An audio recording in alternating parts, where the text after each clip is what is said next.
ఇప్పటివరకు కువైట్ ప్రసాద్ గారి వెర్షన్‌ని మనం విన్నాము. ఇప్పుడు ఒకసారి పోలీస్ సైడ్ వెర్షన్‌ని జాగ్రత్తగా విందాం. సుధాకర్ గారు రాజంపేట డీఎస్పీ ఆయనేం చెప్తున్నారంటే, ఇలాంటి అబ్యూస్ ఒకటి జరిగిందని మాకు తెలీదు. పాప వాళ్ళ మదర్ పోలీస్ స్టేషన్‌కి వచ్చారు 21 నవంబర్‌న. ఆవిడ వచ్చి మాకేం చెప్పారంటే, "మా పాపని ఇలా హాస్టల్‌లో జాయిన్ చేస్తున్నాము. మా చెల్లి వాళ్ళ కుటుంబ సభ్యులు మా పాపని కలవకుండా ఉండేలా మీరే చేయాలి. వాళ్ళకి ముందుగా స్ట్రిక్ట్‌గా చెప్పాలి" అని ఆవిడ మాతో చెప్పారు. కానీ ఇలా జరిగిందని మాకు తెలిసుండుంటే, మేం వెంటనే రియాక్ట్ అయ్యి ఉండేవాళ్ళం అని అన్నారు. ఇంకా పోలీసులు ప్రసాద్ గారి గురించి ఏమన్నారంటే, ప్రసాద్ అనే వ్యక్తి యూట్యూబ్‌లో వీడియోస్ అవి చేసుకుంటూ కొంచెం అతి తెలివి ప్రదర్శిస్తున్నాడు. ఆయన కువైట్ నుండి ఇండియాకి వచ్చాడు గదా!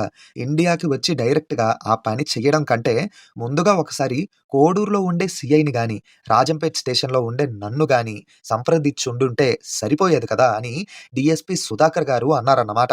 మాకు మిస్‌ఇన్ఫర్మేషన్ ఉండడం వల్ల ఇదంతా జరిగింది. మాకు మ్యాటర్ తెలిసుండుంటే అతన్ని వెంటనే పోస్కో చట్టం కింద లోపల వేసి ఉండేవాళ్ళమని పోలీసులు చెప్తున్నారు.